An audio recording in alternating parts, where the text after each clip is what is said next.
But actually, there was kind of a nod and wink attitude about it. They really didn't start enforcing drunk driving until the 80s. Michael Jackson stuff, the next thing. Yeah. Yeah.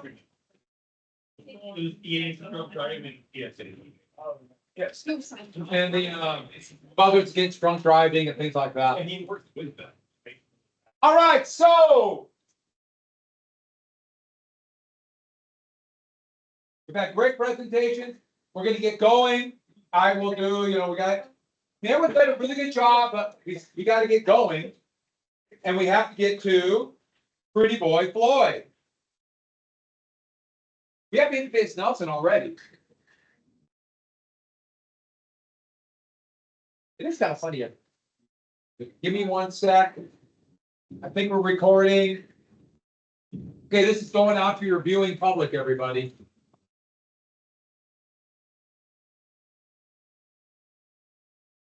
One second. Oh, I probably have to move them out. Then on Wednesday, we're going to grade DBQ. Okay, you may begin. I did pretty good.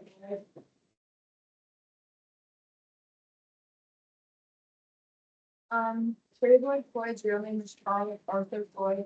He was born in Adderville, Georgia on February 3rd, 1904 to Walter Lee Floyd and Mary Helene. In 1911, his family moved to Athens, Oklahoma, where he grew up. They owned a farm and were extremely poor. At 18 years old, Floyd committed his first crime where he stole $3.50, which is now worth $50, from a local post office. At 20 years old, Floyd married Margaret, and together they had a son named Charles Dempsey Jack Floyd. He was born while Floyd was serving a 4-year prison sentence for a payroll robbery. He would be divorced near the end of his sentence, but they kept in contact after his release. Floyd entered into partnerships with criminals in the Kansas City underworld. He committed a series of bank robberies over the next several years. In 1929, Floyd was wanted in numerous cases. On March 9th, he was arrested in Kansas City on investigation, and again on May 7th for vagrancy and suspicion of highway robbery. He was released the next day. 2 days later, he was arrested in Pueblo, Colorado, and charged with vagrancy. He was fined $50 and sentenced to 60 days in jail. Floyd was arrested in Akron, Ohio, on March 8, 1930, under the alias Frank Mitchell, and charged with the murder of a Akron police officer who had been killed during a highway robbery that evening.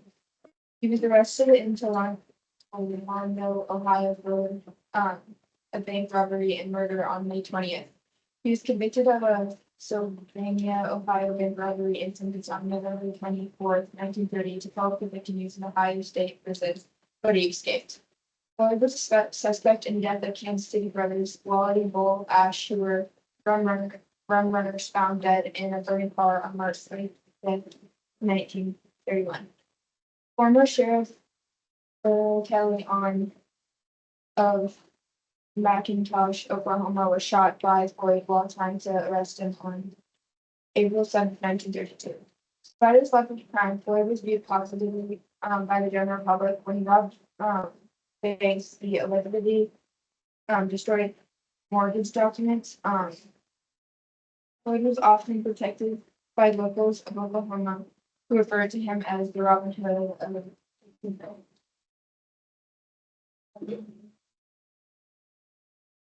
Floyd was given a nickname for Floyd on many different accounts. Once from a girlfriend at a Kansas City boarding house, and another time from a payroll master who described one of the robbers as a pretty boy with apple cheeks. Floyd would also wear a white button-up dress shirt and slacks to work in the oil fields.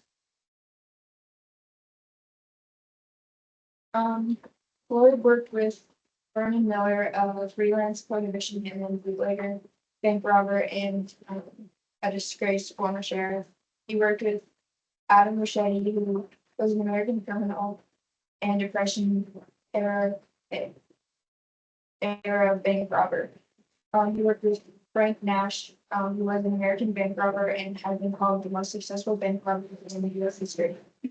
He worked with George Show, an American bank robber and Depression era outlaw. And some others that he allegedly worked with was Ford Bradshaw, who I love, Ozzie Elliott, and Esmond Clemson.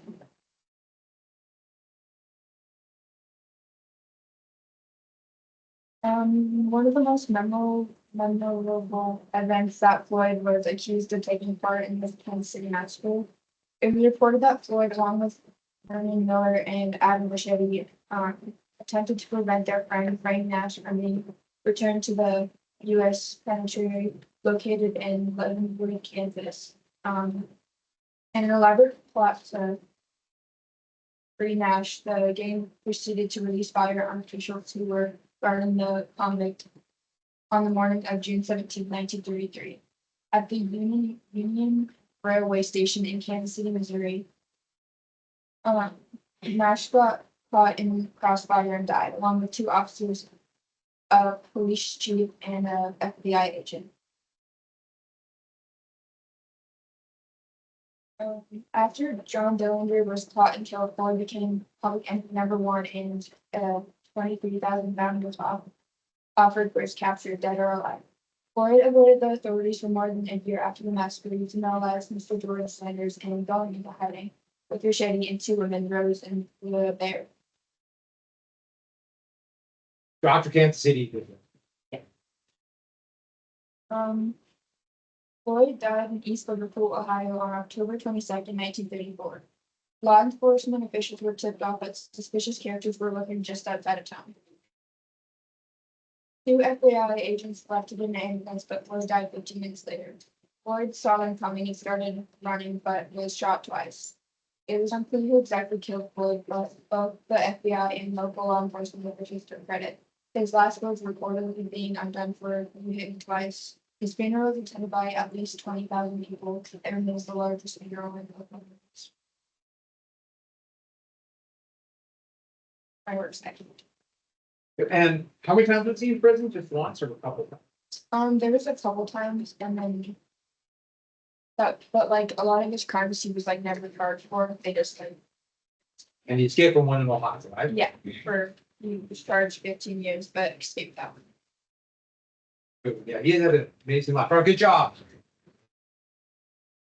So I'll give you an example. Like, so Cammy did a good job, kind of all the bank robbers out. So like good ones would be like if he's known as Robin Hood. That'd be a good one. Kansas City Massacre. Those are the kind of things, the questions I might ask. All right, next one. Give me 1 sec. I'm lost.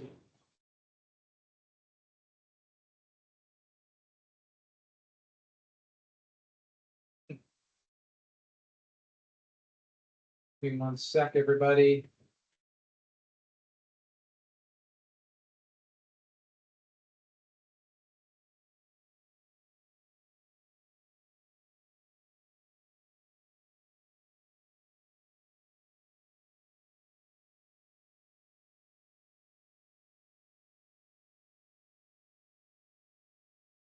Print something real quick. Okay, who would like to go next?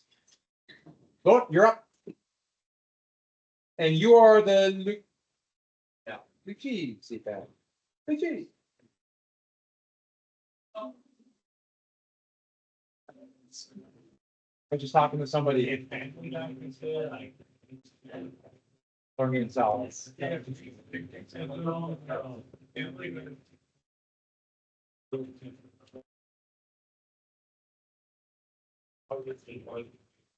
Knox over there. All right, here we go. Yeah, I did do phase of so it starts off with Tommy Gagliano. He was part of the Reina gang in the early 1920s. Yeah, first Tommy. So he was born in Sicily. He was near Palomero. He's a Sicilian, so He immigrated to the US in 1905. He joined the Rana gang in 1922, I think, and would be a part of like the prohibition, bootlegging, normal crime racketeering stuff. Bootlegging was the big thing at first, but then they started to switch into like rigging like races. They would just normal gangster racketeering. There wasn't much that wasn't they didn't do. They didn't really do prostitution at first.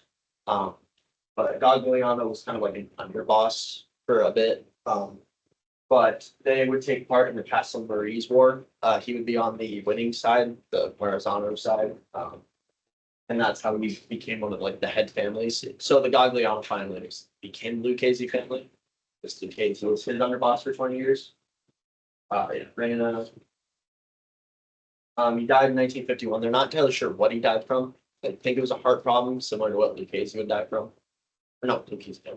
But he was pretty calm for a like mob boss. They were the most peaceful family of the five families. Which I was gonna go get here. The Castle War. So they were on the Maranzano side. They were like they called it the liberal side. They wanted to work with more than just Italians. They were, yeah, the old Italian sauce. So after Maranzano died, that's when like the two like the Bambino family and then the Casey or Gagliano family kind of became the two headish families. They still worked with the Genovese and then to Genovese, you know, they it was kind of and then they created the commission in 1931 after this, five families, and then they began to expand their power across New York City and other regions. So Lucchese was the underboss of Gagliano from 1931 to 1951. He also was called Three Fingers because he was in 1915 he was working in a factory and he got half his hand sliced off. So he looked like a Ninja Turtle pretty much. And I think it was right. Yeah, factory incident. Also born in Sicily. He immigrated in 1911. So he joined the 107th Street Gang, which then he joined the Rana Gang not much later on. He would join he would take over the Gagliano family and change the name in 1951. He would rule from 1967. He was pretty like again super peaceful for what could have been. He was really low under the like rug. The feds kind of knew about him, but they didn't really know like much about him. They knew what he was like in charge, but they couldn't get him on anything. The commission, Gambino, Colombo, Genovese, and Milano. They extended all across the country. This was the period where they like got really powerful. They would slowly take over unions. They would take over like they ran the like food or like a kosher. Like they ran Jewish part. Like they took over a lot of New York City, and they would end up taking over airports. With the unions that ran airports, they like ran 3 airports. They took over JFK, LaGuardia, and then Newark. They had like full control over those until like the 70s, 80s. So they kind of just. So I won't make you know all the five families, but that'd be a good one. You're like coming out of the five families.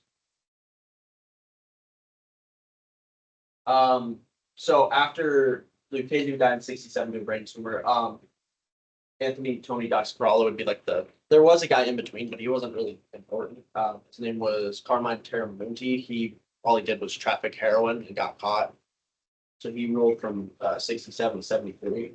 He didn't really do much other than the heroin scandal that got him arrested, and then he died like 3 months into prison. So he didn't do much. But this guy was he's pretty important. He kind of kept the same Lucchese style, like pretty under the rug, kind of quiet. He expanded the power again. He kept like getting more strength, getting more men. Thing that kind of wiped them out was the commission trial from 1985 to 1986, where they like it was a massive RICO case. They got all the families like pretty much destroyed the commission. I mean, but the way they got Tony Ducks is he had this Jaguar and he thought the feds were onto him. So in like 1984, he started only conducting business meeting calls through his Jaguar. Well, then the feds managed to get a buck into the car, so then they could catch get him. He was then they got him convicted in 86, and this pretty much wiped out the family. They caught I think 50 to 60 like made men and hundreds of other associates. Like destroyed the case. They lost pretty much all their power. After Tony Ducks, there was Vic Musso. He kind of changed up the script. He decided to turn into start killing a lot of people. He was the most violent one. His underboss Casso would end up ratting on him in 1991 that would get him arrested. That's why. But they said that he possibly killed 30 to 40 people himself. He also ordered over 120 other murders.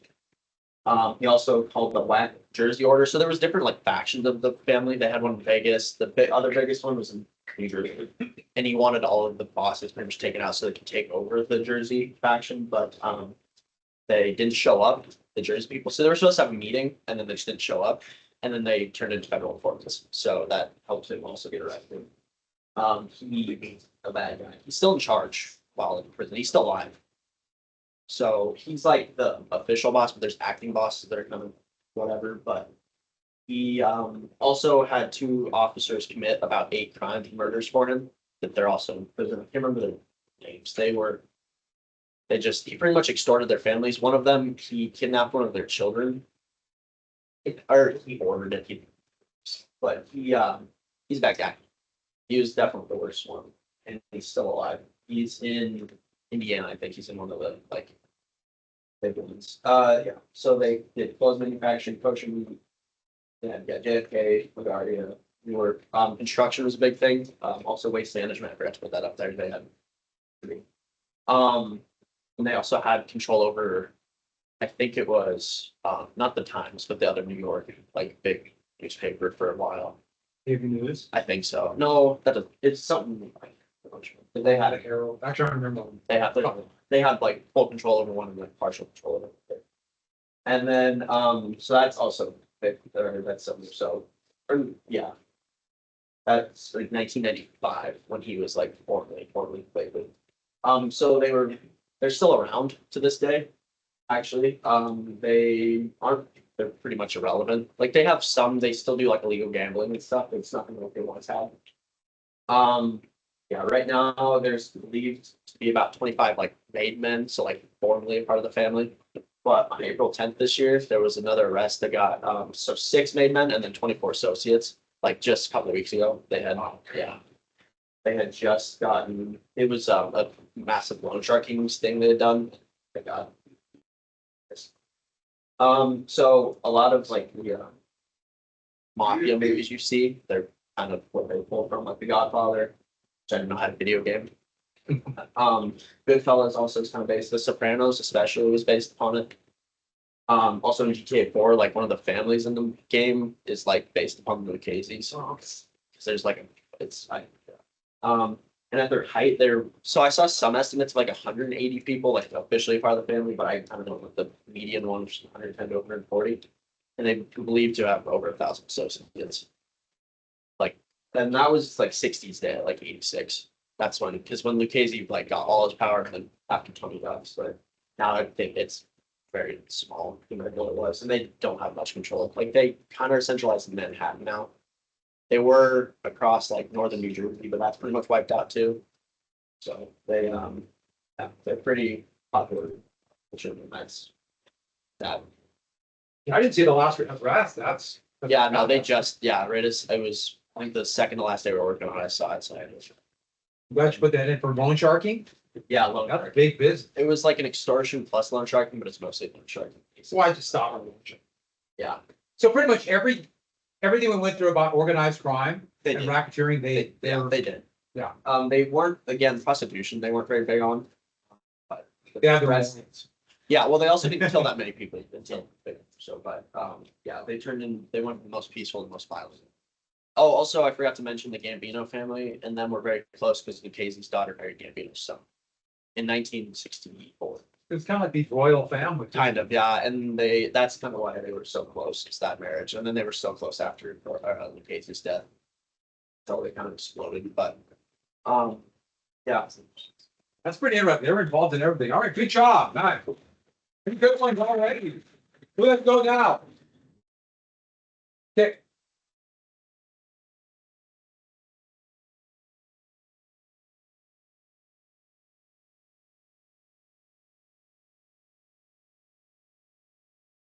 Oh, Jane, okay.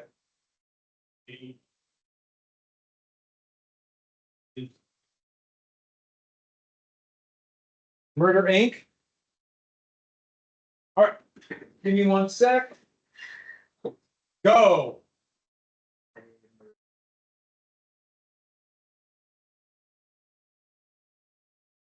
So it starts with the Bugs and Mayor mob, which was founded by Bugsy Siegel and Mayor Lansky in the 1920s. That's young Bugsy Siegel, that's young Mayor Lansky.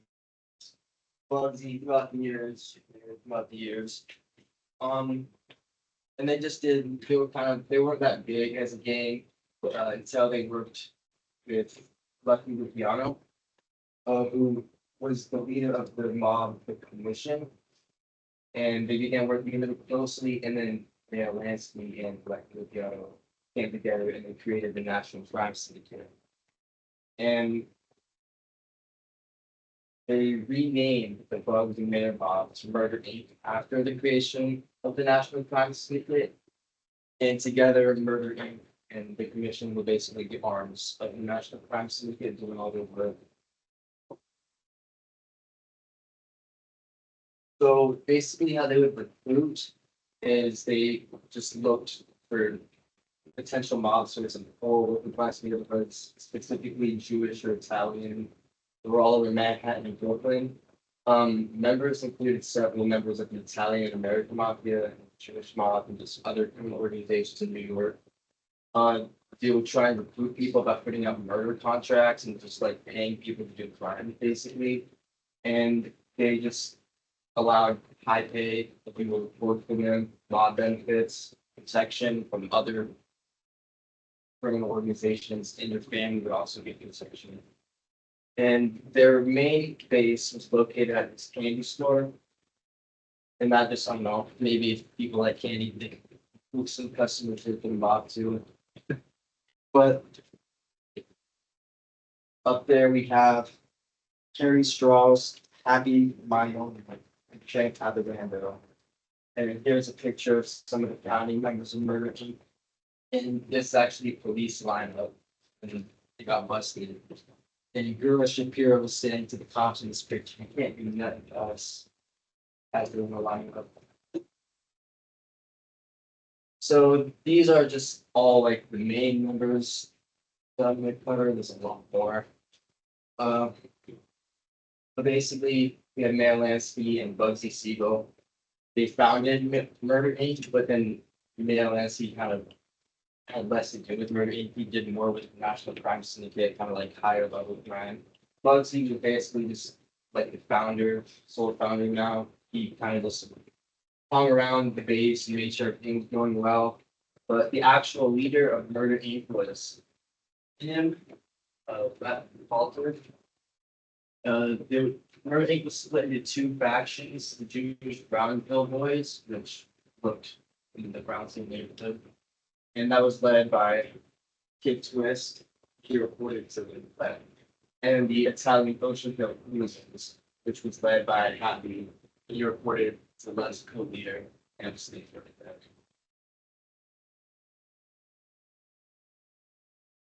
Real fast for you, turn it. I don't know if those are your first semester, we watched The Sting. Remember one of the main characters was called Kid Twist. That was actually a really famous gangster name. All right, go ahead.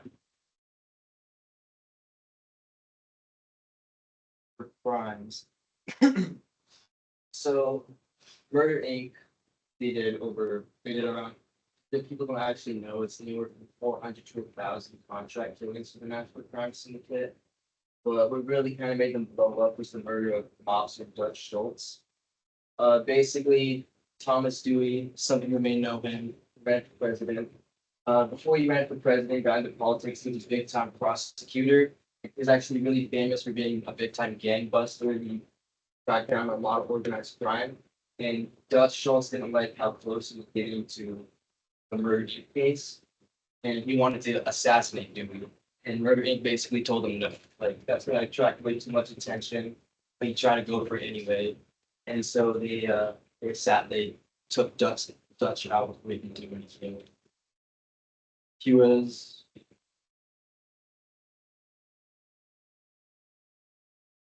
was killed by Mandy Weiss and Charles Woodman. I have a picture of Woodman, but see Weiss again. Some other crimes that they did. Well, here's the last picture of George Schultz. Here's the crime scene happened years ago. That's Irving Feinstein on the top left. She was set on fire by Harry Strauss and Martin Goldstein. They're just loan sharking, I'm pretty sure, for that one.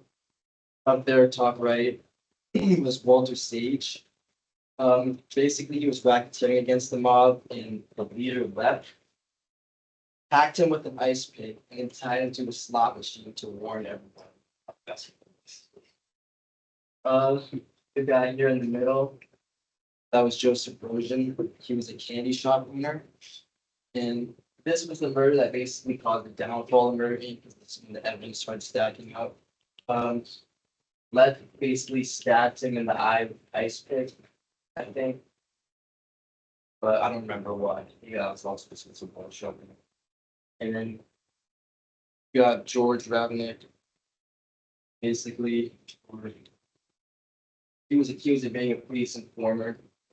And so Happy Miami and Frank Avedado hacked him apart with meat. It was an ice pick. That was one of the more brutal moves that it's done. So for the investigation, witnesses were beginning to grow in the 30s and 40s.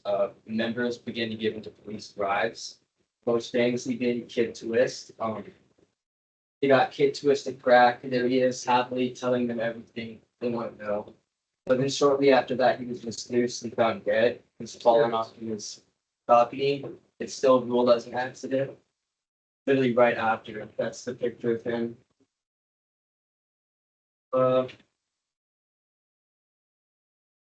There began to be bounties on members who left and then Goldstein.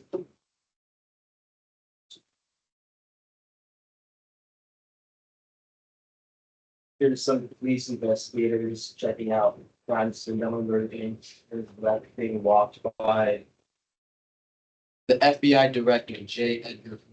He's taking left support in that picture. And Dewey, again, was also a big part of this. Him and his assistant, Denise Carter here.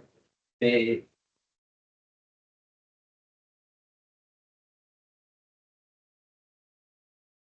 busted a lot of gangs. I think it was anywhere between. They did 72 out of 73 cases were a success. The final outcome, with all the evidence needed, most members were locked away. There were several trials for several members, but the only one we talked about is that one right there. Lev, Emmanuel Weiss, Louis Pacone, Terry Strauss, they were all sentenced to execution. Most 38 members were executed or imprisoned. Up there we have Louis Pacone and Emmanuel Weiss, and they're smiling as they're surrounded by detectives. And we also got Harry Strauss and Martin. Harry Strauss and Martin Goldstein as the execution of the And although Bugsy Siegel and Anastasia, they were really the only leader figures left, they were tracked down and killed down by mobsters. It was Bugsy Siegel, so gunned down in his girlfriend's home, and Anastasia was gunned down in the barbershop. And with that, we're instantly gone. Keep this fans. Not a whole lot of media about her, but there's a movie called The Enforcer, which tells the story of Murder Inc. trials. There was a movie in the 60s called Murder Inc. that tells the story of Murder Inc. And there also the Roth Syndicate in Godfather is actually based on Murder Inc. And just my final evaluation, they were very bad people. There were a lot of murders. And they had a pretty large impact on gangsters and just crime in general with being on with the national crime syndicate. There's Weiss again. Right over here. That's it. There's my sources. And there's left before arriving to court. What years did they, years did they go? They were mainly active from 20s to 40s around.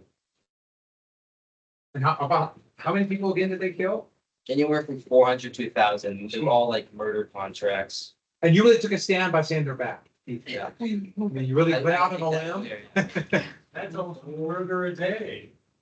That's pretty unreal. Any other questions? All right, good job. All right, moving on. Okay, now we get to start. If we finish, go. Let's start. If we have to finish tomorrow, sound good? All right, let's do it. I took 40 years, it was president before. Good presentations today. I don't know why I said good twice. I wanted to.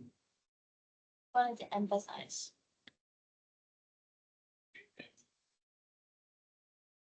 Give me a sec. This is. Will we be watching another film before we end, Gangster? No. Okay. No, look, you wanna get started, just start now and then? How much time do we have left in the period? Yeah, we're starting. We're starting, we have to finish, we'll finish it tomorrow. And that way it will be like a cliffhanger. You agree?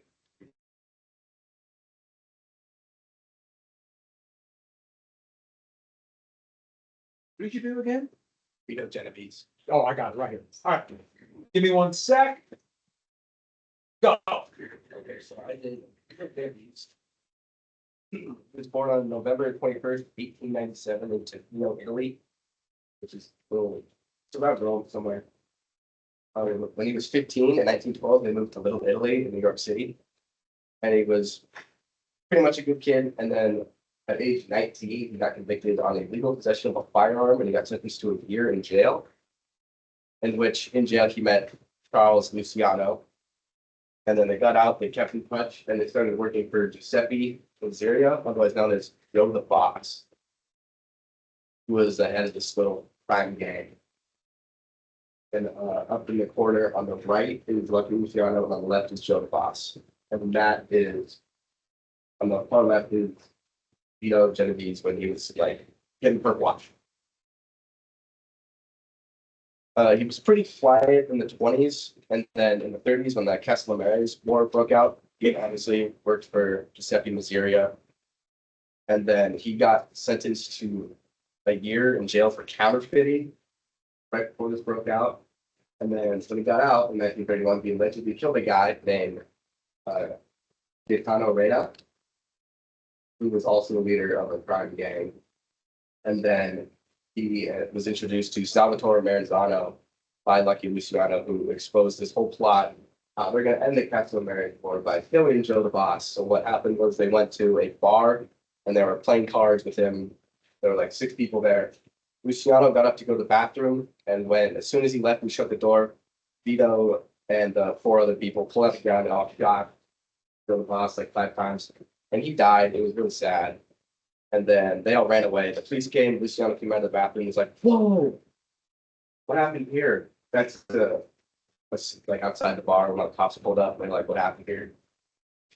And then they heard wind. They joined Maranzano at the end of the war, and they heard plot that Maranzano was going to try to kill them.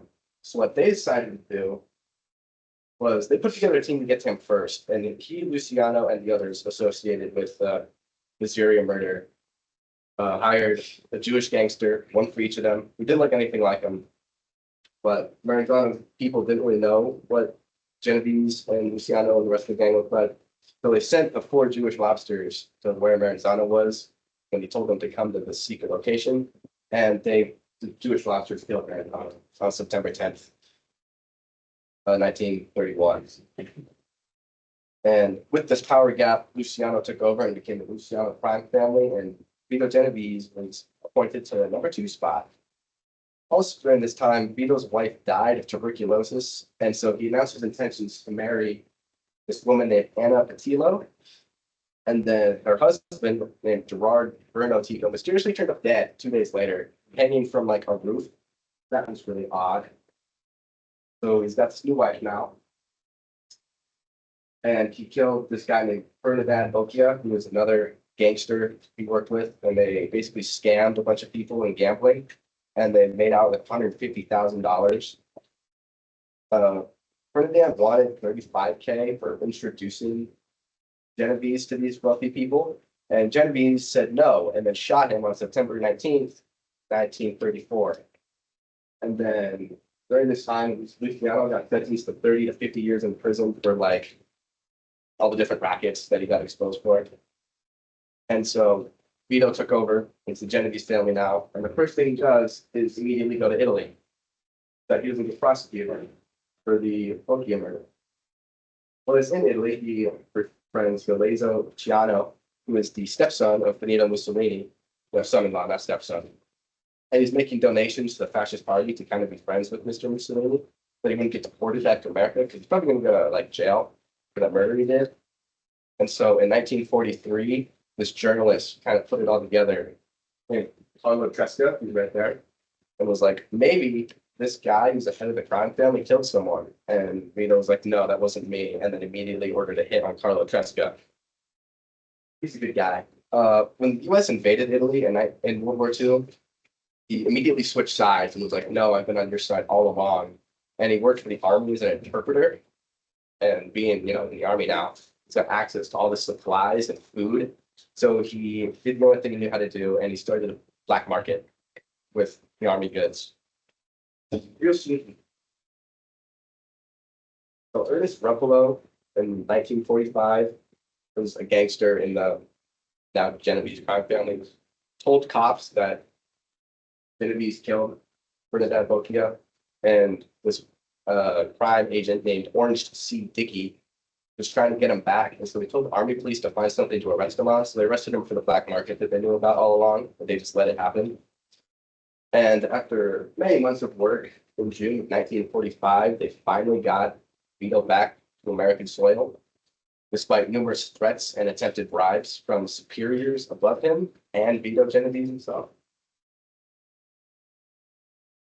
In the murder trial for Bernadette Bocchia, he pleaded not guilty, and mysteriously the two witnesses showed up dead. It was really odd. So the charges got dropped, but the judge told him that if the witnesses were still there, then Vito would have been sentenced to the electric chair. So that's always good to know. He rejoined the crime family as kind of a third now. It's Willie Moretti and Frank Costello are now in charge. And the Mafia Commission didn't like Willie Moretti, so they killed him. So Genovese went up to number 2 again. And now it's just him and Frank Costello battling for the top spot. So what does he do? Goes to Carlo Luciano in jail. It's like, please make me leader. Luciano said, no, I don't want to do that. Costello's doing fine. So he tried to kill Frank Costello. He's right there. The hit failed and he lived, but then Frank Costello was like, I don't want to die. So he left the crime world, retired. So now he's back at number 1. Vito Genovese is back. And this was in 1957. So he wanted to make kind of a power move. So he calls this meeting. Okay, we'll finish right there. Now. Thank you for doing this. All right, we'll finish it right there. Good job. Hey, for half applause for Kelvin. Thank you. Finish it right there. Yeah, but so many. Good story. Ah, that's a good.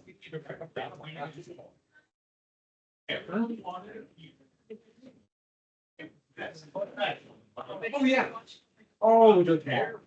I totally forgot we didn't finish it.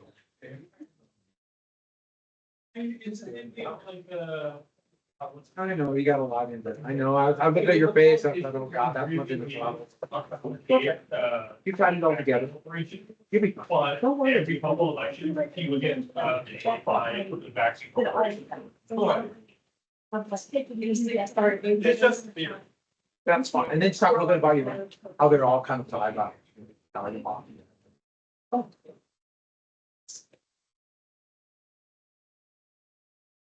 Good, no, you'll do really well, so don't worry. You better tie it all together, be good. Hello, Mr. Partridge. Hello, Watching the favorite Beatles album today. still, we're doing gangsters and special topics. Like, how that sounds fun. It's good one. I like it. I don't know. It's. It's not one I'm doing. Can I take them? See, the club, I want to be in. That's just learning some new things. That's good. I was gonna say that doesn't make any sense. Okay, that's good. You know, I have something to send you later. Oh. Uh-oh, I be afraid. Mr. Partridge, you should be scared of Anne from Greenberg. Yeah, I'm not crazy, of course I think I reached for my back. You've all been touching my hands, my computer on my fingers. Not on your fingers. My fingers were very long. What did you do to mom?